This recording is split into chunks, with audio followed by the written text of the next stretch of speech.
They're no good teams. Carolina and the Raiders. How bad are you when you're 5.5-point dog to the Raiders? Blowout incoming. Blowout. Yeah, this is where you sell Zamir White high after this game. So we go, oh my God. It's 2024. We have Andy Dalton against Gardner Minshew. Let's go. Let's go. Ginger versus the Pirate. Oh, yeah. Stream Raiders D. Yes. I haven't done my column yet, but I bet you they're on my list of 3 to stream. Yes. Oh, yes.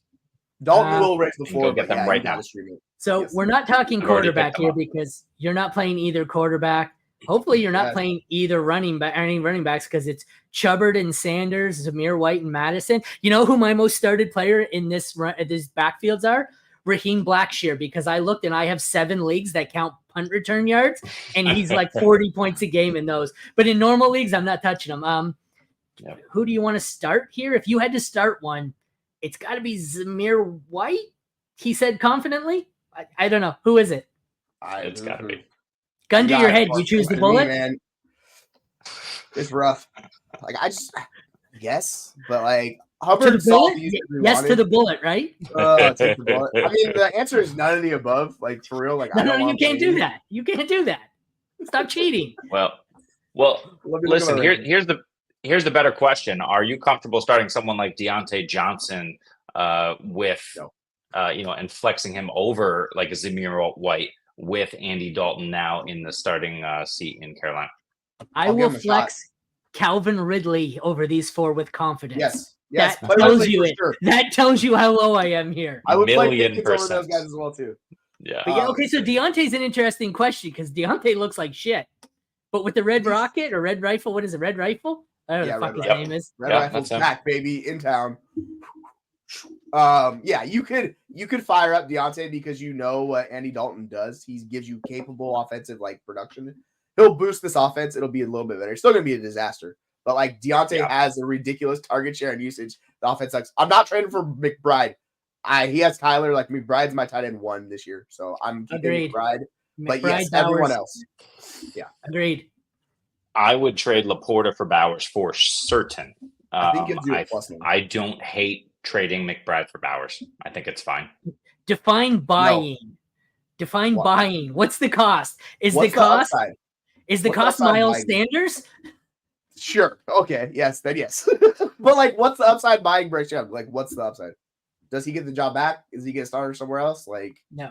You go Zach Wilson and you hope he gets 1 start and it's decent enough that you can sell him for a 2nd rounder and get some capital back. Is what it is at this point. Agree. Yes. Like, and to this when Brooks comes back, do you think Carolina gets slightly better? They might get worse. He gets the volume. That's what we're chasing with like Brooks is he gets the volume that these guys are kind of splitting. You're putting it into 1 running back. And even in bad offenses, like we're seeing with Stevenson, because he's getting so much volume, those guys are valuable. Like obviously it's gonna take a while to get there, but that's the thing. Question. They get to week 8 and they think he's kind of ready to play and they're 0-8 or 1-7. Maybe they shut him down for the season and just say, fuck it, let him rehab. They could, but teams don't do that. Like it's so rare for teams to actually do that. Yeah, but like we talked about this with Jefferson last year, right? Like they're gonna shut him down, and they brought him back, even though it was the end of the year and they were out of the season. Like they didn't. Yeah, like, teams are stupid. Really hard to protect it. I agree, but players want to play, right? And we know Brooks isn't gonna be 100% himself until next season. We're aware of this. We just want to see him look good and be able to get the opportunity. But yeah, I think Dalton makes this offense capable. And it helps them kind of move the ball into field goal range. And so they can actually have a chance at some of these guys and they can hold on to the ball. But that defense is so atrocious, they're going to have to chuck it. And I'd much prefer betting on Andy Dalton chucking the football to Deontay than Bryce Young. If I can sell Young and get me a 2nd round pick in return, I'm doing it. There's no way I'm buying him for that. I'm hoping to buy him low in hopes I can flip him for a 2nd rounder. Yeah, like I wouldn't spend a 2nd, but I would send some roster fodder type players for him. Sure. Thiel's been their number 1 receiver through 2 weeks, hasn't he? You don't have to bring him back. He's already there. He's not really running route. It's just ugly. Like Deontay's been their best quote unquote receiver, like separation stuff, but like even target share through the roof. But it doesn't matter because the offense has been so bad. So it's just like, if I can get a first, Deontay has twice as many targets as Thielen. Yeah, I don't think Deontay's been good. the offense has just been abysmal. Like that's. I don't think you can sell Adams. Just wait till later. If you're out of it, sell him to a contender for twice what he's worth now. I would see what you can get for him right now because he just went off. But yeah, like you're probably not getting your first one. Okay, so this game, 2 seconds.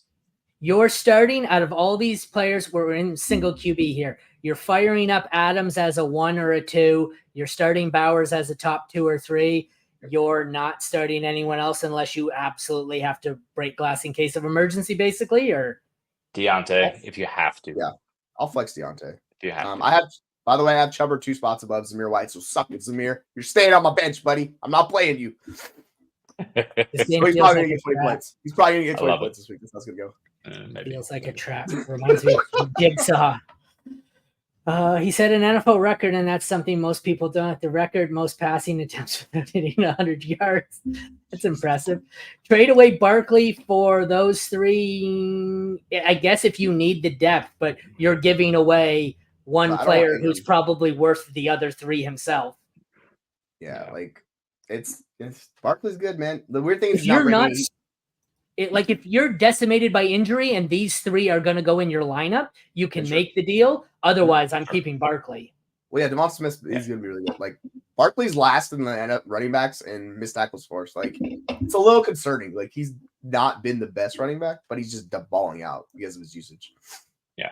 And Ingram played all of week 1 against Miami, who's just okay in pass defense. He only saw 4 targets, caught 1 ball. Brian Thomas was much better than he was. Christian Kirk, not good, but better. So, yeah, Evan Ingram, I don't know if it's going to happen for him this year. And Travis Etienne and Bigsby, when he's healthy, that runs through the run game in that offense. Yeah, it's Brian Thomas Jr. is the guy I want in that passing attack. Let's transition to that perfectly. The first of the 2 Monday Nighters.